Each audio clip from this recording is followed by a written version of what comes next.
ఎన్నికల ఫలితాలు వచ్చిన తర్వాత బెంగళూరుకు పరిమితమైన జగన్మోహన్ రెడ్డి చుట్టపు చూపుగా వారానికి 2 రోజులు వస్తా ఉన్నాడు.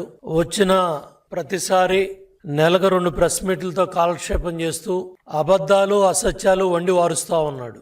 1924లో ఏ సలహాదారులైతే 175 సీట్లు వస్తాయి, నేనే గెలుస్తున్నాననే భ్రమలో ఉండి 11 సీట్లకు పరిమితమై శాసనసభకెళ్లి ప్రశ్నించే ధైర్యం లేని జగన్మోహన్ రెడ్డి లోక్ భవన్ ముందన్న వాస్తవాలు మాట్లాడతాడేమో అనుకున్నా.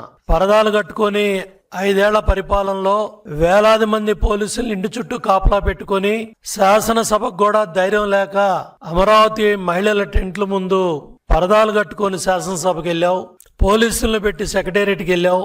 ఇవాళ తగుదునమ్మా అంట. నిన్న నువ్వు చేసిన విన్యాసాలు విజయవాడ నగర ప్రజల్ని, ట్రాఫిక్ ని ఎంత ఇబ్బంది పెట్టాయి.